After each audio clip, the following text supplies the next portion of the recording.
அமெரிக்க அதிபரை கொலை செய்வதற்கு திட்டம். என்ன விஷயம்னா, இது திட்டமிட்டு நடத்தப்பட்ட ஒரு சதி செயல். தாமஸ் ஆலன் ரொம்ப படிச்சவன், ஒரு நல்ல விவரமான ஆளு. அவர் சுடுறதுக்கு என்ன காரணம்? இந்த ஹோட்டல்ல அமெரிக்க பிரசிடென்ட் போன வருஷம் வரல, இந்த வருஷம் வந்திருக்காரு. அதுக்கு முன்னாடி பாதுகாப்புகள் எல்லாம் சரி பண்ணது அப்படின்னு பார்க்கும்போது எப்ஸ்டீனோடு இருக்கிற காட்சி இப்ப இருந்தது. இது ஒண்ணு. இதை மடைமாற்றம் செய்வதற்கு திட்டமிட்டு தாமஸ் ஆலன் அனுப்பப்பட்டிருக்கலாம் அல்லவா?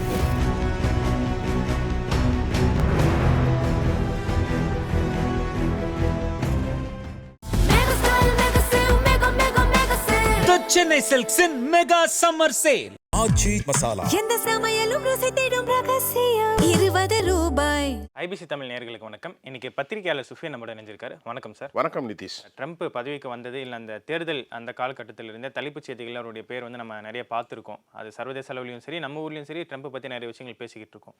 இப்போ கடைசி ஒரு 2 நாளாகவும் இந்த மத்திய கிழக்கு போருக்கு அடுத்து ட்ரம்ப் பற்றி நம்ம நிறைய பேசிக்கிட்டு செய்யறதுக்கான ஒரு முயற்சி நடந்ததாகவும், அந்த முயற்சியிலேருந்து அவர் தப்பிச்சு வந்தோம். அதன் பிறகு அவர் பேசின விஷயங்கள்லாம் ஒரு சர்ச்சையும் கிளப்பியிருக்கு. என்ன சார் நடந்துக்கிட்டு? அதாவது இது நடந்து ஒரு 3 நாளாச்சு. உலகம் முழுவதும் பெரும் பரபரப்பு. அமெரிக்க அதிபரை கொலை செய்வதற்கு திட்டம். இப்போ என்ன நடந்துச்சு அப்படின்னா, வாஷிங்டனில் இருக்கக்கூடிய, அதாவது ஹில்டன் ஹோட்டல், ஒரு பெரிய ஹோட்டல் உங்களுக்கு தெரியும். அதில் பால் ரூம் ஒன்று கீழே இருக்குது, அண்டர் கிரவுண்டு. வருஷம் ஏப்ரல் மாதம் கடைசி வாரம் ப்ரெஸ் மீடியா எல்லாத்தையும் அழைப்பார்கள். பிரசிடெண்ட்டோடு ஒரு இன்ட்ராக்ஷன், ஒரு சின்ன ஒரு விருந்து.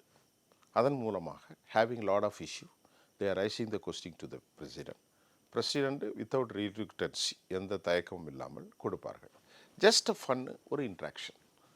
அதுக்கு முன்னாடி ஒரு நிகழ்வு நடக்கிறது. அந்த நிகழ்வில் மிக முக்கியமாக ஓஷ் ஓல்மெக், இந்த ஓஷ் ஓல்மெக் என்பற ஒரு ஹியூமரஸ், அதாவது ஒரு நகைச்சுவையாளர். அவர் வந்து பிரசிடெண்ட் ட்ரம்புக்கும் அவருடைய ஒய்ஃப் மெலோனி ட்ரம்ப் 2 பேருக்கும் மத்தியில் வந்து நிற்கிறாரு. நின்று காதோடு காது அவர் சிரிப்பூட்டும் சில கேள்வி, நகைச்சுவையான நிகழ்ச்சி. அப்படி தான் அந்த நிகழ்ச்சி போகும். அப்போ பிரசிடெண்ட் மனசுக்குள்ளே என்ன நினைக்கிறார் அப்படின்னு கேட்குறாங்க. அது அப்படி நகைச்சுவை. பிரசிடெண்ட் நினைக்கிறாருன்னா உங்களுக்கு தெரியும், ரொம்ப அழகான பெண் லேவிட், கரோலினா லேவிட். அவங்க குழந்தை, அவங்க கர்ப்பமாக இருக்காங்க. அந்த அம்மா வந்து, அந்த பொண்ணு வந்து செய்தி தொடர்பாளர், வெள்ளை மாளிகையோட செய்தி தொடர்பாளர். குழந்தை பெற்ற பிறகு அந்த சின்ன பேபிக்கு என்ன பேர் வைக்கலாம் அப்படின்னு பிரசிடெண்ட் திங்க் பண்ணிட்டு இருக்காராம். இப்படின்னு அவர் அப்படி ஒரு ஃபன்னாக போகுது. இந்த நிகழ்ச்சி இப்படி நடந்துக்கிட்டே இருக்க டமால்னு குண்டு வெடிக்குது. குண்டு வெடிப்பில் அது துப்பாக்கி சூடு, மலமலன்னு. உடனே செக்யூரிட்டி ரொம்ப வேகமாக ஓடி வர்றாங்க. எல்லாமே பதிவு செஞ்சுருக்கிறாங்க. ஓடி வந்தால் ஃபர்ஸ்ட்டில் யார் இருக்கா? ஜேடி வேன்ஸ் இருக்கிறார். அவர் அமெரிக்காவுடைய வைஸ் பிரசிடெண்ட். அவருடைய கோட்டை பிடிச்சி இருக்கிறாங்க. இழுத்து அவரை தூக்கி கொண்டு போகிறாங்க. பிரசிடெண்ட்டை எல்லாரும் உழைக்கிறாங்க. அவர் மேலே விழுறாங்க. பிரசிடெண்ட் அப்படியே மயங்கி கீழே விழுறாரு. அவரை தூக்கி கொண்டு போய் அலேக்கா சிச்சுவேஷன் ரூம் மாதிரி ஒரு பாதுகாப்பான ரூமுக்குள்ளே கொண்டு வைக்கிறாங்க. அதுக்கப்புறம் இவ்வளோ தான் வந்திருக்கு கிளிப்ஸ். அப்போ இது நடந்து முடிஞ்ச பிறகு அமெரிக்காவுடைய வலைத்தளங்கள் இருக்குது பாருங்கள், சோசியல் மீடியா கண்ணா பின்னாண்டு அமெரிக்க அதிபருக்கு எதிராக வருகிறது. என்ன விஷயம்னா, இது திட்டமிட்டு நடத்தப்பட்ட ஒரு சதி செயல், அல்லது ஒரு காணொலி, அல்லது டைவர்ட் பண்ணக்கூடிய மக்களுடைய அட்டென்ஷன், அவர்களுடைய எண்ணங்களை, அவர்களுடைய தாட்ஸ், ஏதாவது அவர்கள் என்ன நினைப்பார்களோ அதற்கு மாற்றமாக அமெரிக்காவை சிந்தனைகளை மறு உருவாக்கம் செய்வதற்கு இப்படி ஒரு ஜோடிப்பு செஞ்சுருக்காங்க. நானும் இது போன்ற செய்திகளை படித்தேன் சார். இதில் நான் படித்தப்போ எனக்கு என்ன வந்து இதில் குறிப்பிட்டு பார்க்க வேண்டிய ஒரு விஷயமா இருந்ததுன்னா, இந்த தேர்தல் பிரச்சாரத்தின் போதும் இவர் மேலே வந்து ஒரு கொலை முயற்சிக்கான ஒரு தாக்குதல் நடத்தப்பட்டது. அப்பயும் ஒரு துப்பாக்கி சூடு நடத்தினாங்க. இவர் காடோரம் அந்த குண்டு வந்து ஒரு சிக்கலான ஒரு நிலையிலிருந்து இவர் தப்பிச்சார், அந்த இக்கட்டான தருணத்திலிருந்து. அதன் பிறகு இவர் கேர்ள் ஃபிளானப்போ அந்த சமயத்துலையும் இவர் வந்து ஒருத்தர் துப்பாக்கியால் சுட காட்டிருந்ததாகவும் செய்திகள் நம்ம பார்த்தோம். அதன் பிறகு அந்த தேர்தலோட போக்கே மாறிச்சு.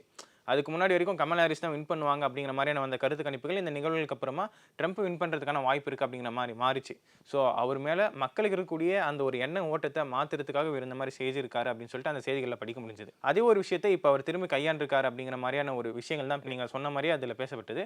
அது உண்மையாக இருக்கிறதுக்கான சாத்தியக்கூறுகள் இருக்கா சார்? இல்லை இது வந்து தற்செயலாக நடந்த ஒரு விஷயம், இப்படி நடந்ததுக்கான நம்ம எடுத்துக்கணுமா அப்படிங்கிற மாதிரின்னு தோணுது. அதாவது நீங்கள் சொன்னதில் ஆதாரமாக நான் சில விஷயத்தை சொல்கிறேன். கடந்த பென்சில்வேனியாவில் ஜூலை மாதம் நடந்த பிரச்சாரத்தில் அமெரிக்காவுடைய அதிபர் சுடப்பட்டார். அதாவது இப்பொழுது அதிபர், அன்னைக்கு அவர் தேர்தல் காலத்தில் அவர் அதிபர் அல்ல, ஜோ பிடனுடைய ஆட்சி.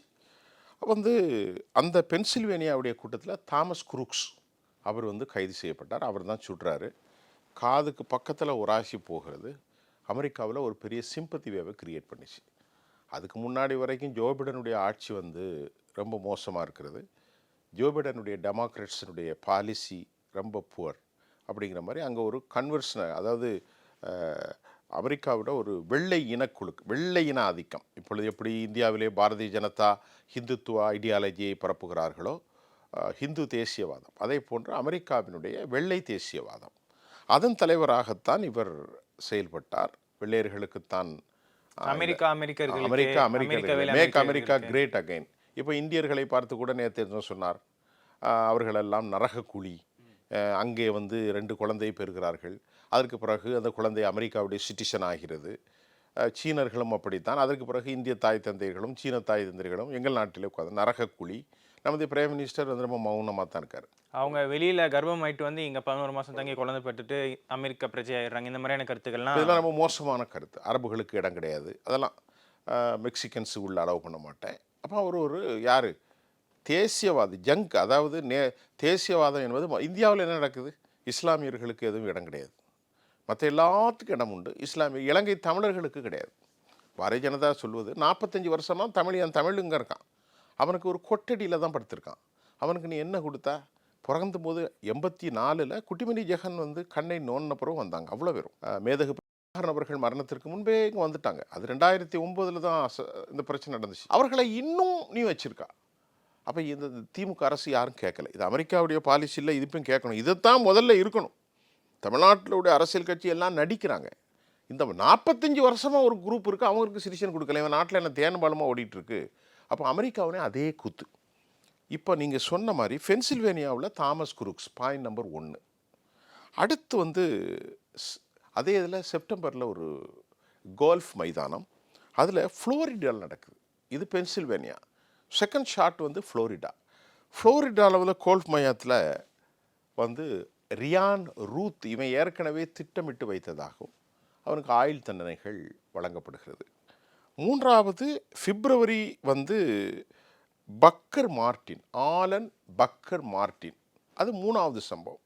இப்போ 4வது சம்பவத்தில் நேற்று இந்த ஓசோல்மேக்குடைய ப்ரோக்ராமில் நேற்று நடந்தது தான் மிக முக்கியமாக நாம் இப்போ சொல்கிறது தாமஸ் ஆலன். இப்போ நீங்கள் சொன்னீங்க அவனுக்கு வயசு எத்தனை வயசுனா 31. கோல் தாமஸ் ஆலன் 31 வயசு தான். இந்த கோல் தாமஸ் ஆலன் ரொம்ப படித்தவன், ஒரு நல்ல விவரமான ஆள், சின்ன பையனாக 31 வயசுனாலும் நல்ல ஒரு உதாரணம். இப்போ அவர் சுடுறதுக்கு என்ன காரணம்? இப்போ அமெரிக்காவில் வலைத்தளங்களில் கலிஃபோர்னியாவில் அவனுடைய வீடு இருக்குது. அப்போ இவன் எப்படி உள்ளே வந்து எப்படி பிரசிடெண்ட்டை சுட போகிறான்? அமெரிக்கா வந்து உலகத்திலே பயங்கரமான செக்யூரிட்டி உங்களுக்கு தெரியும். அன்றைக்கு ஈரான் போர் நடப்பதற்கு முன்பு நியூக்ளியர் அட்டாக்ஸ், கதிர்கள் பாயக்கூடாத, பெனிட்ரேஷன் ஆகக்கூடாங்கிற அளவுக்கு எல்லாமே தயார் பண்ணி வைத்ததாகவும் செய்திகள் வந்துச்சு. இப்படிப்பட்ட பாதுகாப்பு வளையத்தில் இருக்கும் ஒரு பெரிய தேசம், அந்த தேசத்துக்குள்ள இருக்கும் பிரசிடெண்ட் மட்டுமல்ல எல்லா முக்கியமான ஆளுகளும் கேதராக போகிறாங்க. அந்த இடத்துல ஒருவன் எப்படி உள்ளே வரான்? இதைத்தான் அமெரிக்கா கேட்குறாரு. அமெரிக்காவில் நான் கேட்கல, மக்கள் கேட்குறாங்க. யூஎஸில் கூடிய இன்டெலிஜென்ஸ் கேட்குறாங்க. 48 மணி நேரம் 72 மணி நேரத்துக்கு முன்னாடியே அந்த ஹோட்டல் கைவசம் வந்துடும். ஹோட்டலில் ஒவ்வொரு அங்குலமாக மெட்டல் டிடெக்டர் வச்சுருப்பாங்க. ஸ்ட்ரேஞ்சர்ஸ் வந்து டு பி ஃபைண்ட் அவுட், அவன் யார், என்ன நோக்கம். ஹோட்டலுக்கு பல கிலோமீட்டருக்கு அங்கிட்டே சுற்றுப்பாதையில் வந்துடும். இந்த துப்பாக்கி சூடு நடத்திய தாமஸ் ஆலன் இவன் எப்படி உள்ளே வந்தான்? சரி, உள்ளே வந்தால் மெயின் ரூம்லேருந்து உள்ளே வர முடியாது. அப்போ 2வது கேட் இருக்கும், 3வது இருக்கும், இப்படி பல வளையங்கள் இருக்கலாம், நமக்கு அங்கே போகலை. சரிங்க, அவன் எல்லாவற்றையும் கடந்து வருவது சாத்தியமில்லை. முதல்ல மெயின் கேட்லேருந்து வர முடியாது, செக்யூரிட்டி இருப்பான், மேலே கேமராலாம் இருக்கும். அப்போ வந்து உள்ளே வந்தால் என்ட்ரன்ஸில் நிற்கணும், என்ட்ரன்ஸில் வந்தால் ரிசப்ஷன் போகணும், ரிசப்ஷன் போனால் அடுத்து போகணும். இப்படி போய் அவ்வளோத்தையும் சொல்லி எங்கே பால் ரூம் கீழே நடக்குதோ அதுக்குள்ளே எப்படி போனான்? அவர் அந்த ஹோட்டல்லே தங்கி இருந்ததான செய்திகளை நான் படிச்சிருந்தேன். அது 2வது. அது இருந்தாலுமே அவர் எப்படி அந்த இடத்துக்கு, ஒரு அதிபர் இருக்கக்கூடிய ஒரு இடத்துக்கு எப்படி போயிருக்க முடியும்? இப்போ இதுக்கு என்ன பதில்னா, இல்லைங்க அவங்க பதில் சிக்கலைங்க. அவன் வந்து ஏற்கனவே ஹி வாஸ் ஸ்டேட், ரொம்ப நாள் அங்கே இருக்காரு, அதனால் கண்டுக்கிடலை. முதல்ல தவறு. ரொம்ப நாள் இருந்தாலோ இல்லையோ, ஹோட்டல் முழுமையாக ஒரு தேசிய தலைவர் வருகிற போது அவர்களை வெக்கேட் பண்ண சொல்லிடுவாங்க. இது உடனே சடனாக நடந்த நிகழ்ச்சி அல்ல, பல மாதங்களுக்கு முன்பு திட்டமிட்டது. வருஷம் வருஷம் ஏப்ரல் மாதம் இத்தனாம் தேதி நடக்க போகுது என்பது தெரியும். நல்லா புரிஞ்சு கொள்ளுங்கள். அப்போன்னா இது இது வந்து ஒரு திருவிழா மாதிரி. இப்போ நமக்கு பொங்கல் நடக்கு, அது ஒரு திருவிழா. சங்கமம் நடக்கு, ஒரு திருவிழா. அப்படி நடக்கின்ற போது இந்த ஹோட்டலில் அமெரிக்க பிரசிடென்ட் போன வருஷம் வரல, இந்த வருஷம் வந்திருக்காரு. அப்போ அதுக்கு முன்னாடி பாதுகாப்புகளெல்லாம் சரி பண்ணணுமே அப்படின்னு பார்க்கும்போது கோல் தாமஸ் அலையனை பற்றி சொல்லும்போது, இல்லை அவர் ஏற்கனவே பண்ணார், அப்போ அவரை பற்றி நீங்கள் செக் பண்ணலைன்னா அதுக்கு சரியான பதில் இல்லை அமெரிக்காவில். அது எப்படி சார் அலோவ் பண்ணுவாங்க? எல்லாத்தையும் வெக்கெட் பண்ண சொல்லிடுவாங்க. இப்போ நம்ம மோடி வர்றாருன்னா அவர் அந்த ஹோட்டலில் எல்லாத்தையுமே அனுப்பிடுவோம். பல 48 மணி நேரம். நம்ம நாட்டை விட அவன் எத்தனை மடங்கு செக்யூரிட்டி இருப்பான்? அப்படி என்றால் அவன் இருக்கக்கூடிய தங்குமிடம் வேறாக இருக்கும். அவன் எப்படி இந்த பால் ரூமுக்குள்ளே வந்தான்? அடுத்த கேள்வி வருதில்ல. மக்கள் அமெரிக்காவில் பொதுத்தலங்களில் அமெரிக்காவுடைய இந்த சோசியல் மீடியாக்களில் டிஸ்கஸ் பண்ணுறாங்க. பால் ரூம் என்பது அதில் பயங்கர செக்யூரிட்டி இருக்கும். அது உள்ளே யாருமே போக முடியாது. அதுக்கு 1008 பாஸ் இருக்கும். இவன் அதுக்கு உள்ளே வந்தால் சுட்டிருக்கான் 5 ட்ரிப்பு. அப்படி என்றால் நீங்கள் சொன்னீங்களா ஆரம்பத்தில் பென்சில்வேனியாவில் சுடப்பட்டதை மாதிரி, அதை மாதிரி ரூத் அவருடைய கால்ஃப் இந்த கிரவுண்டில் சுட்ட மாதிரி, அது மாதிரி 3வது ஃப்ளோரிடாவில், 4வது இப்போது வாஷிங்டன் டிசியில் இந்த ஹில்டனில் நடந்துச்சு. இப்படி பார்க்கும்போது ஒரு நாளைக்கு முன்னாடி ஒரு சம்பவம் நடந்திருக்கு. இதே அன்னைக்கு துப்பாக்கி சூடு நடந்தது ஒரு இன்னைக்கு. நேற்று அதே ஹோட்டல் அதே இடத்துல ஒரு படத்தை திரையிட்டிருக்கிறாங்க. யார் திரையிட்டிருக்கா? அங்கே இருக்கக்கூடிய ஒரு பொது ஸ்டோர் இதே சுவரில். அது என்ன படம் அப்படின்னு பார்த்தா ஜெஃப்ரி எட்வர்ட் எப்ஸ்டீனுடைய இது. அதில் நம்ம பில் கிளின் இவர் டொனால்ட் ட்ரம்ப் அவன் எப்ஸ்டீனோடு ஒரு செக்ஸுவல், அவன் பெரிய கேங் லீடர், சின்ன குழந்தைகளெல்லாம் பாலியல் பலாத்காரத்துக்கு உட்படுத்துகிற பெரிய பாவி. அவன் செத்துப்பிட்டான். அவனுக்கும் இவருக்கும் இருக்கக்கூடிய தொடர்பை ஒரு நாளைக்கு முன்னால் தான் ஒளிபரப்பு பண்ணியிருக்காங்க. அப்போ அந்த ஒரு நாளைக்கு முன்னாடி அவங்க உள்ளே வரும்போது கூட செக்யூரிட்டி பயங்கரமாக இருந்திருக்கும். அவங்கள ஃபுல்லாக ஸ்கேனிங் பண்ணி எல்லாம் பண்ணி தான் அனுப்பியிருக்காங்க. அனுப்பி அதுக்கப்புறம் எல்லாம் க்ளீன் பண்ணி தான் பாதுகாப்பு இருக்கும். ஆனால் இது பேச்சு பொருளாக அமெரிக்காவில் மாறியிருக்கு. பேச்சு பொருளாக அமெரிக்காவில் மாறியிருக்கு. எப்படி மாறியிருக்கு? எப்ஸ்டீன் ஃபைல் ஏற்கனவே பேசுது, அது இப்போ மௌனமாக்கப்பட்டிருக்கிறது. இப்போ அமெரிக்க அதிபர் இந்த ஹில்டனில் ப்ரெஸ்ஸில் ஆட்களை மீடியாக்களை சந்திக்கிற போது இன்ட்ராக்ஷன் வித் ப்ரெஸ் மீடியா அப்படி இருக்கிறதுக்கு சில மணி நேரத்திற்கு முன்பு இந்த தகவல் அமெரிக்கா முழுவதும் பரவிவிட்டது. அமெரிக்க அதிபர் இந்த மாதிரி ஜெஃப்ரி எப்ஸ்டீனோடு இருக்கிற காட்சி பதிந்தது. இது ஒன்று. இதை மடைமாற்றம் செய்வதற்கு திட்டமிட்டு தாமஸ் அலைன் அனுப்பப்பட்டிருக்கலாம் அல்லவா? முதல் கேள்வி. 2வது கேள்வி, அமெரிக்காவில் ஈரானுடைய போர் குறித்து நெகட்டிவ் எஃபெக்ட் இருக்குது. இது 2வது. 3வது, அமெரிக்காவுடைய இன்ஃப்ளேஷன், ரெசஷன், கடன் அதிகரிப்பு. 4வது, அமெரிக்க அதிபருடைய இந்த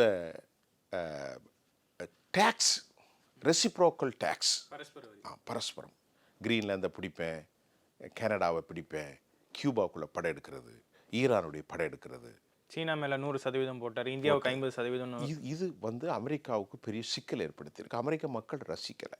4வது, மிக முக்கியமாக அவர்கள் இந்த ஈரானுடைய போரில் சிக்கப்பட்டு கொண்டார்கள், ஆயுதங்கள்லாம் இல்லாமல். என்னதான் இவர் சொன்னாலும் அங்கே இவருக்கு எதிராக பல டெலிவிஷன் இருக்குது. ஃபாக்ஸ் டெலிவிஷன் மட்டும்தான் இவனுக்கு ஆதரவாக பேசிக்கிட்டு இருக்கான்.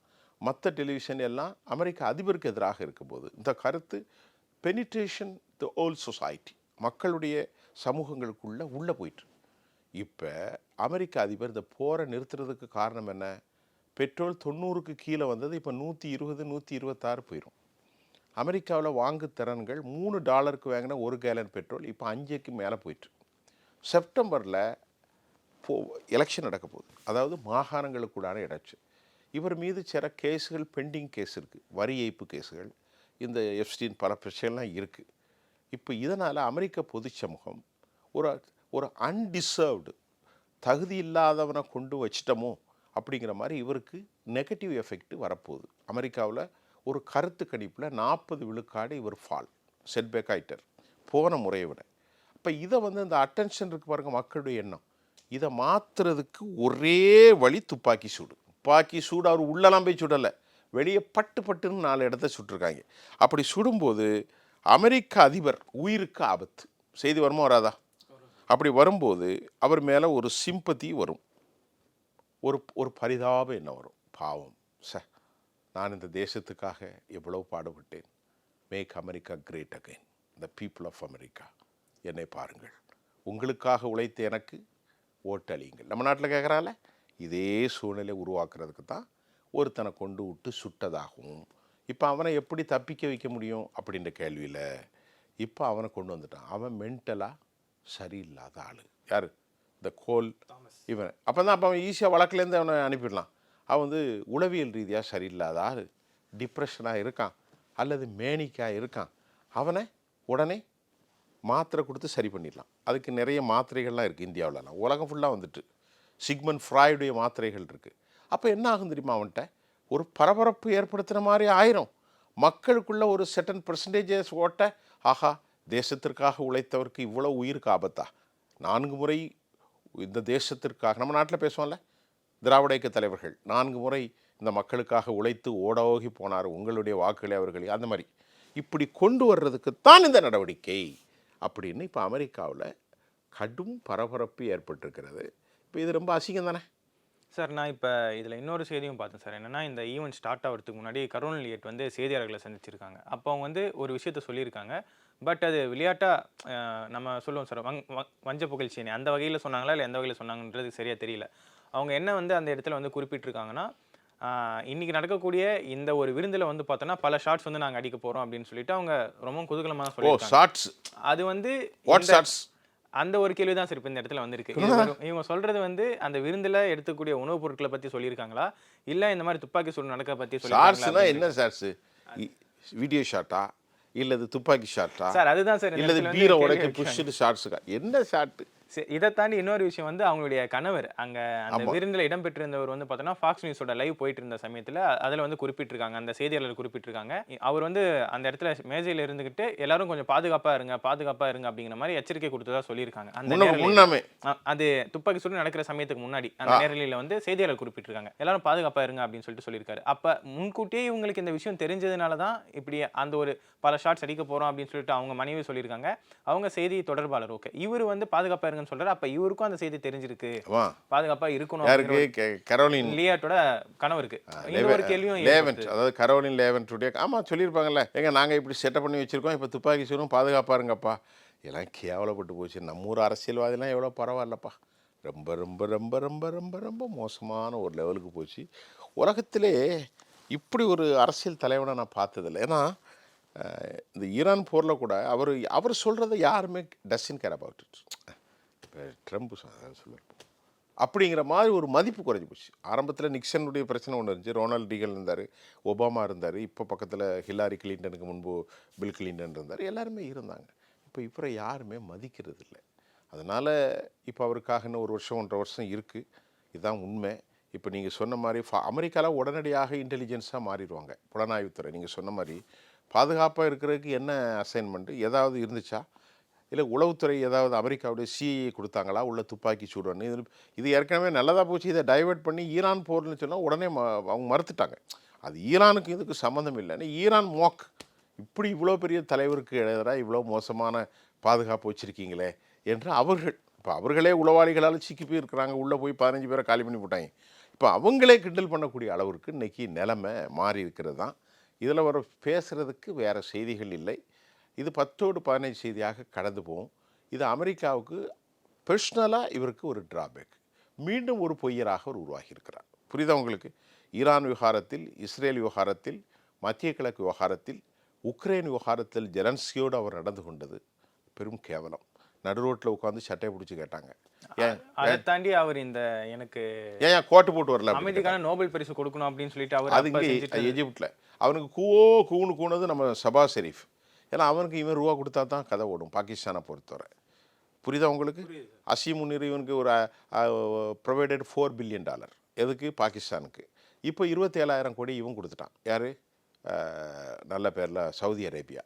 பாகிஸ்தான் இப்போ என்ன செய்யறதுன்னா தரப்படை, அதாவது போர்ப்படை மாதிரி, அதாவது நாட்டை காக்கிறதுக்கு இந்த ரவுடிகள் டான் மாதிரி இங்கேருந்து அங்கே போகிறது, அங்கேருந்து இங்கே போகிறது. இப்போ அமெரிக்காவுடைய டானாக அவர் இருக்கார். அது ஒரு பக்கம் இருக்கட்டு. இப்போ இந்த விஷயத்தினால அவங்க கற்பனை செய்தது ஒரு பக்கம், அவங்க நடந்துக்கிட்டது ஒரு பக்கம். பின்னாடி எழுதுவாங்க சில வருஷத்துக்கு அப்புறம், பயோபிக்சர் நம்ம எழுதும்போது இந்த மாதிரி நடந்துச்சு, அந்த மாதிரி நடந்துச்சு. மொத்தத்தில் அவர் இனி ரிலீஸ் ஆனாலும் கூட போனாலும் அவர் மேலே நிறைய கேசஸ் இருக்குது. இம்பீச்மெண்ட் கொண்டு வர்றதுக்கு வாய்ப்பு இருக்கிறது. தேர்தல்கள் அவர் வலிமையாக இல்லை. அடுத்து ஜேடி வான்ஸை தான் நிறுத்த போகிறாங்க. ஏன்னா அவர்களுக்குள் நடந்த போட்டியில் ஜேடி வான்ஸ் முன்னாடி இருக்கார். மார்க்கோ ரூபியோ இவங்கெல்லாம் இல்லை, அவங்கெல்லாம் அவுட் ஆயிட்டாங்க. இதுதான் நேற்று நடந்த துப்பாக்கி சூட்டுக்கு பின்னணி காரணம். வேறு அதை பற்றி ஒன்றும் பேசுகிறதுக்கு பெரிய தகவல்கள் ஒன்றும் இல்லை. அமெரிக்க சமூகம் புரிந்து கொண்டார்கள். இது டெலிபரேட்டாக திட்டமிட்டு ஒரு மக்கள்கிட்ட ஒரு பரிதாப உணர்வை ஏற்படுத்துறதுக்கு தான் செய்தி. ஓகே சார், நிறைய விஷயங்களை பகிர்ந்துக்கிட்டீங்க. உங்கள் நேரம் அளிச்சதுக்கு ரொம்ப நன்றி சார். நன்றி. நேர்களை மற்றும் ஒரு நிகழ்ச்சியில் சந்திப்போம். வணக்கம். The Chennai Silks in Mega Summer Sale. ஆச்சி மசாலா எந்த சமையலும் ருசி தேடும் ரகசியம் 20 ரூபாய்.